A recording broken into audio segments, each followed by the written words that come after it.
RMK-s on tegelikult sellega tegelikult 2019. aastast. Alguses kogusime teadmiseid ja 2020. aastal alustasime siis karbivatsete korjet, mida korjatakse forellide lõpustelt. Ja sellest ajast on 3 aastat seda tehtud. Esimesel 2 aastal me õnnestus koguda 7000 karpi ja 3. aastal 27 000 karpi. Ja tõesti, et seda projekt on käinud nüüd meil 1,5 aastat ja siis võib öelda nagu, et pool sellest, ütleme, otsesest karbikasvatustööst on tehtud selle LIFE-programmi projekti Revives abiga. Ehk siis sealt tuleb suurem osa sellest rahastusest, mis on tegevuseks tarvis. Ja kuidas neil läinud on, eks esimesed 2 aastat ikkagi läks katsetuse peale. Katsetused kasvatamise võtmes nii laboris, kuidas asju teha ja kuidas ka jões kasvatada. Et iga aastaga me õpime midagi juurde ja teeme asju paremini. Ja seda näitab ka praegune tulemus, et meil on esimesest aastast on meil järgi 130 karpi umbes, teisest aastast on 500 karpi ja täna siis toome jõkke juurde 5800 karpi, et märkimisväärselt rohkem, nii et oleme õppinud ja ütleme ka see korje on tegelikult õnnestunud, ja loodame iga aasta teha ka paremini ja paremini, sest ega need väiksed karbikesed, nende see ellujäämus ei ole nii hea, kui võiks arvata. Mis see esimene samm on, kuidas ta kätte saate üldse? Karbi elutsükkel on natukese keerulisem ja pikem ja hakkab seal umbes 9-10 kuud varem, kui meie sekkume. Ja meie sekkumine on sellel hetkel, kui karbivassed on sattunud forellide lõpustele.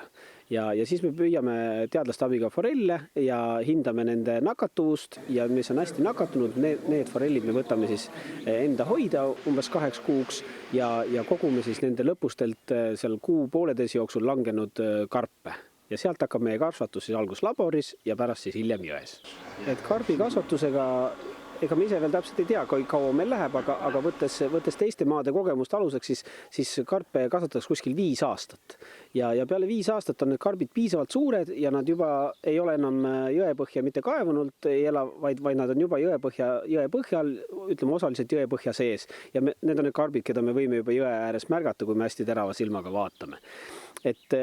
Et kuskil 5 aastat või siis kuni nad on niisuguse väikse loodetavasti võib-olla mõne järgmise sõrmeküüne suurused, et siis me asustame nad juba jõkke, kus on siis kas sobiv elupaik või siis meie poolt ka natuke ettevalmistatud elupaik, mis neile võiks ja peaks sobima. Praegu on niimoodi, et aastakese me hoiame neid laboris, kasvatame seal ette, siis me toome nad jõkke spetsiaalsetele plaatidele ja paralleelselt me siis kavatseme kasutada ka niisuguse kastikesi, et kui nad enne nende plaatide pesadesse ei mahu, siis on kindlasti kastid vajalik, aga võib-olla saab neid kaste ka varem kasutada, et seda me peame veel proovima ja katsetama, sest iga jõgi on erinev, iga jõe lõik on erinev, palju seal täpselt neid setteid liigub, et võrgud puhtana püsivad, et seda kõike peab enne proovima, kui me nende väikeste karpikestega, kelle ellujäämus niigi on suhteliselt väike, siis seda tuleb enne nagu proovida ja katsetada ja läbi mõelda. Palju Eestis üldse on looduslikult karpe? Kui me räägime nüüd ebapärlikarbist, mis kannab siis ebapärleid, siis nende arvukust me möödunud suvel hindasime selle sama projekti raames. Ja kui varasemalt enne seda loendust arvati, et on umbes 10 000 karpi, siis meie loendus, kus me tegime lausloenduse, ujusime karbi elupaiga läbi, saime 25 000 karpi.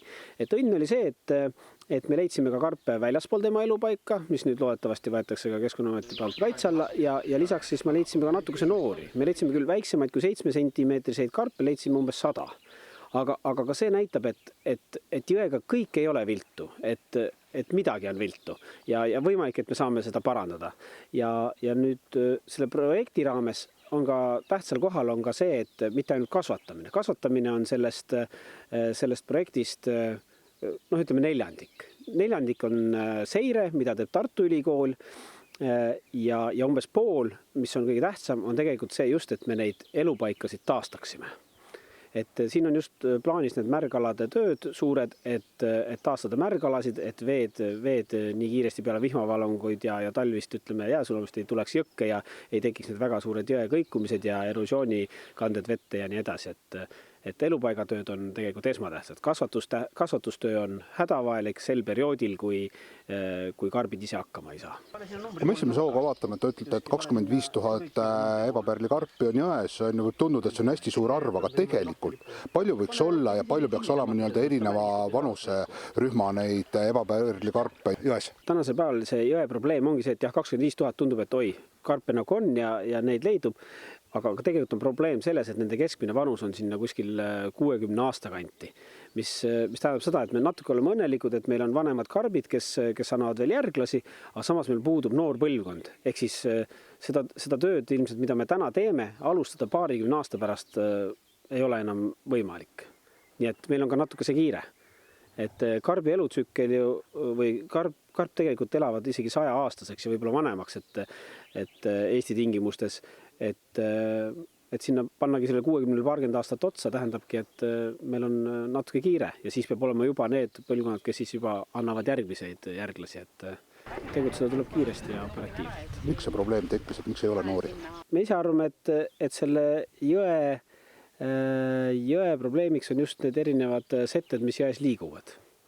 Ja pluss ka ütleme see jõe väga suur vee kõikumine, et kui on niisuguse madalama põhjaga kohad, et siis jäävad mingid veeosad jäävad jälle veevaeseks ja on ka niisugused kõrval niisugused väiksed soodid ja asjad, et väiksed jõearud, et ilmselt selle pärast.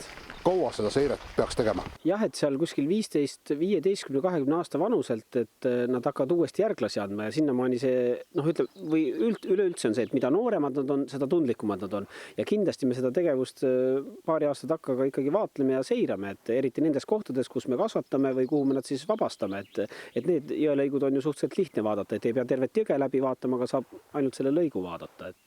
Et seda tööd tuleb kindlasti teha, sest ka see kasvatuse pikaajaline mõju peab olema teada, et kas sel viisil kasvatades asi ikkagi lõppkokkuvõttes õnnestus või mitte. Ja.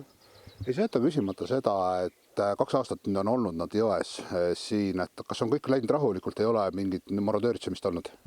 Jah, selles mõttes on olnud hästi, et meil ei ole olnud probleeme sellega, et meie kasvatust oleks nagu häiritud. Et me paneme küll ise ka kasvatusplaatidele, paneme nüüd see aasta ka paneme värskelt uued sildid peale, et tegemist on RMK niisuguse projektiga ja siis telefoninumbri, et keegi nagu ei võtaks välja sellepärast, et arvab, et keegi on lihtsalt midagi jõkke toppinud. Kõigi nende nii-öelda loodusimede osas ja mida meil on vähe, et tekib alati küsimus, et kas on vaja nii palju seda ressurssi panna, kas milleks seda tehakse, et põhjendage ära, et miks seda ebapärlikarpi peaks nii-öelda loodusse tagasi saama? Ma arvan, et ebapärlikarp on oma keerulise elutsükliga on sedavõrd tähtis, et tegelikult ta ei kõnele mitte enda eest, vaid ta kõneleb ka paljude teiste liikide eest. Ja tal on ikkagi väga tähtis roll selles jõe ökosüsteemis, et ta puhastab ju tegelikult vett. Täiskasvanud isendid filteerivad kuni 50 liitrit vett ööpäevas ja kui tema saab hakkama, saavad ka paljud teised liigid hakkama.